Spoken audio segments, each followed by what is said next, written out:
to 9%, Singapore's GST rates remain comparable to those of its peers.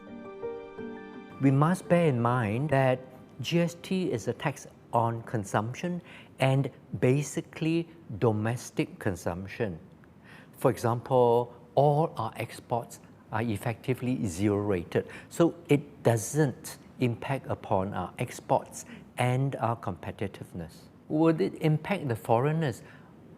My personal feeling is it will not, because if we look around our neighbors are hovering around 10%.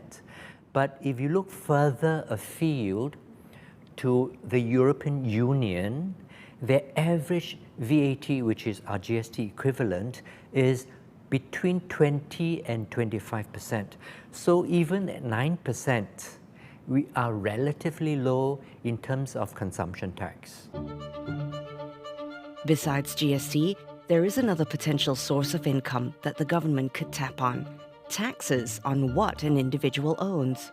Tax experts have proposed bringing back a real estate tax.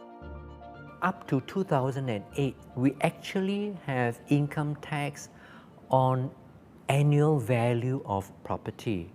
So if you stay in a very big house and your annual value is 200,000, the first 100,000, 150,000 is exempt, but the excess 50,000 is taxable as your income.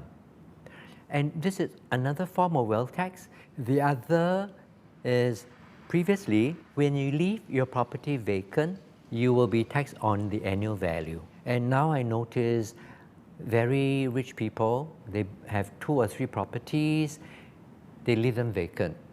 In the past, if you leave them vacant, you have to pay income tax based on the annual value. Other options include a capital gains tax and estate duty tax, which was abolished in 2008. In terms of financial planning, we used to help our clients to plan for estate duty tax when it was implemented in Singapore. So one of the consideration may be to bring back this wealth tax, because it's actually limited to affect a limited number of individuals in this case. Whether wealth taxes will be implemented, and which wealth tax, it has to be balanced against maintaining Singapore's status as a wealth management hub. We have to be mindful that, the more we tax on the wealthy, the more likelihood that they will move their wealth out of Singapore. And we will have a wealth drain issue as well. So it is a difficult policy trade-off.